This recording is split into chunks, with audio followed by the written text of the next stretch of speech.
Chapter 4. When I awakened that time to the sound of 4 bells, I had no idea whether I had slept 1 day or 7. I knew only that I was hungry. I sensed my own filthiness, too, and I had an almost desperate desire for fresh air. I lowered myself to the cabin floor and was pleased to find that my legs would, after a fashion, hold. But then, as I moved toward the door, my foot stepped on something. I almost fell. Bending down to investigate, I realized I'd stepped on the dirk.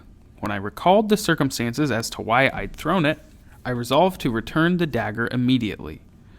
So it was with the dirk in hand that I left my cabin and went up the ladder and onto the deck, fully expecting to see the same brilliant scene of sky, nails, and sea that had greeted me when I had ventured on the deck the first time. It was not to be so. Though the Seahawk heaved and rolled, creaked and groaned, her sails hung limply. The sky was different too, low, with a dangerous dampness that instantly wet my face, though I felt nothing so distinct as rain. As for the sea, it was almost the same color as the sky, a menacing clay-like gray.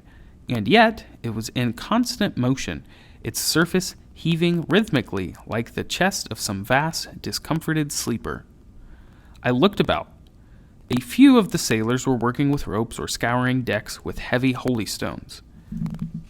Their sullen silence, their dirty clothing, was hardly a reassuring sight. Then I realized that one of them, Dillingham was his name, was staring right at me. He was a bearded, bald, and barrel-chested man with great knuckled fists and a perpetually sullen frown. Suddenly, I saw that it was not so much me he was looking at, but the blade I held in my hand. Turning abruptly, I tried to hide the dirk in the folds of my skirt. When I stole a glance over my shoulder, I noticed Dillingham had gone off. All the same, the incident reminded me that I had come on deck to give the knife back to Zechariah. Concerned mostly that the other sailors not see what I held, I hastily made my way to the galley. Fortunately, Zechariah was there. Standing at the bulkhead, I mumbled, "Good morning." The old man turned from his pots. "Ah, Miss Doyle," he cried, "I am glad to see you, and most pleased, too, that you found your, what sailors call, sea legs." "Mr. Zechariah," I said, weakly and breathless, but holding out the dirk, "take this back. I don't want it." It was as if he had not heard me. Would Miss Doyle wish some tea? I continued to offer the dirk. "Mr. Zechariah, please." "Come," he said. "Do as they do in big houses. Enter, drink, and eat. When one recovers one's legs, there's still a stomach to contend with. Then, perhaps, I'll talk with Miss Doyle about my gift." I was not sure what to do. It was the smell of food that decided me. "I am very hungry." Immediately, he reached into a tin chest and brought out what looked like a flat lump of hard dough. Would Miss Doyle like this? He asked, as if offering a fine delicacy. My nose wrinkled. "What is it?" "Hardtack. Sailor's bread. Come, Miss Doyle, sit." As loathsome as the food appeared, hunger dictated. I stepped forward, settled myself on the stool, and took the hardened cake. Meanwhile, I put the dirk in my dress pocket. As I ate, not an easy task, for the biscuit was rock hard and close to tasteless, he busied himself in getting tea. "How long have I been ill?" I asked. "On toward 4 days now." After a moment I said, "I wish to thank you for your kindness during that time." He turned and beamed. "Zechariah and Miss Doyle, together." Fearing he was taking liberties, I changed the subject. "Is it possible," I asked, "to go where my trunk is? I need to get some fresh clothes as well as my reading." "For that," he said, "you will need to apply to Mr. Hollybrass." He offered me the tea. I took the cup and began to sip at it. After a moment, I said, "Mr. Zechariah, when I finish my tea, I intend to leave the dirk." The old man studied me. "Miss Doyle," his hand touched his heart, "believe me, there may be a need." "What kind of need?" I said, dismayed. "A ship, Miss Doyle, is a nation of its own." "Mr. Zechariah." "The nations of the earth, Miss Doyle, they have kings and emperors." "And presidents," I added, loyal American that I was. "Yes, and presidents. But when a ship is upon the sea, there's but one who rules. As God is to his people, as king to his nation, as father to his family, so is captain to his crew, sheriff, judge, and jury. He is all." "All?" I said. "Aye," he said solemnly, "and hangman too, if it comes to that. Now, Miss Doyle, if ever a man was master of his ship, it's our Captain Jaggery."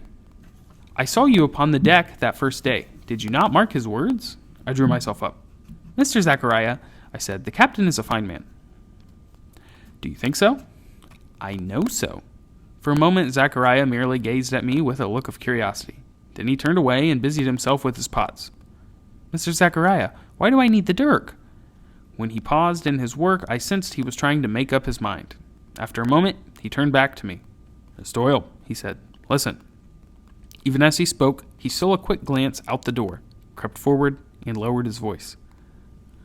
1 year ago, Miss Doyle, on this same ship, Seahawk, one poor sailor came under the captain's ire, the captain's judgment, the captain's rage. Mr. Zechariah, I don't wish to hear personal. Miss Doyle has asked, he said, cutting me off. Now she must listen. That poor Jack went by the name of Mr. Cranach. Cranach, I said. Didn't the captain ask Mr. Hollybrass about him? Ah, you do listen. What about him? I asked, already sorry I had pressed for this explanation. Mr. Cranach did not tie a knot to Captain Jaggery's particular pleasure. The captain punished Mr. Cranach. Punished him hard. I'm sure this Mr. Cranach deserved it. Zechariah cocked his head to one side. Miss Doyle, do you believe in justice? I'm an American, Mr. Zechariah. Ah, justice for all? For those who deserve it. Captain Jaggery said Mr. Cranach's laboring arm was his by rights.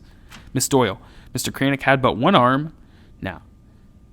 Miss Doyle, Mr. Cranach has but one arm now. He was that much beaten by Captain Jaggery, who, as he said himself, took the arm. I was first surgeon, then carpenter to Mr. Cranach. Appalled, I jumped off the stool. I don't believe you, I exclaimed. Justice is poorly served when you speak ill of your betters. It was a phrase I had heard my father use many times. Whether you believe me or not, Miss Doyle, it is true, he said, moving to block me from the exit. It was my turn to offer him my back.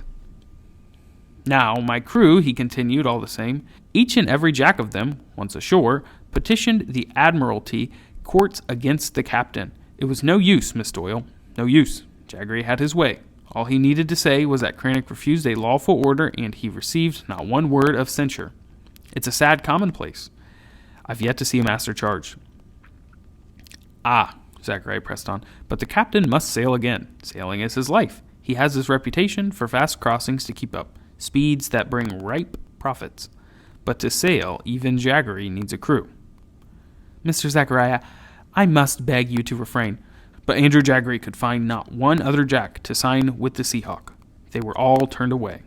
As soon as he said that, my mind went to the Liverpool dockmen who fled, the one upon hearing the captain's name, the other upon seeing the Seahawk.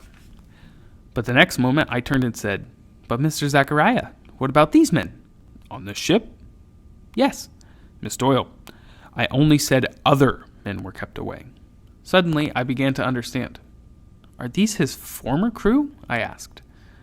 His eyes were hard upon me, frightening me. On the Seahawk?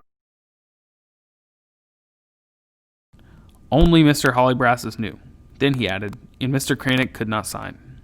I stared at him for a moment, and by sheer force of will said, If Captain Jaggery was so cruel, why would they have signed on again? Zechariah leaned close to me. Revenge, he whispered. Revenge? I echoed weakly. The old man nodded. Because of all this, I gave you that dirk. Automatically, my hand touched it in my pocket. They, he lowered his voice even as he indicated the deck with a movement of his head, know your father's name. They knew the captain works for him. They assume you'll stand. Mr. Zechariah, I cut with the only voice I had, a faint whisper. I have nothing but respect for the captain. Exactly. For a moment, neither of us spoke.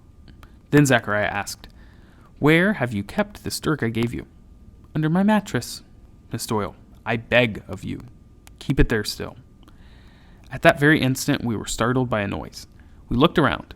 It was Mr. Hollybrass, peering at us from behind his shaggy brows like some spy, his frown indicative of his displeasure in seeing us closeted so.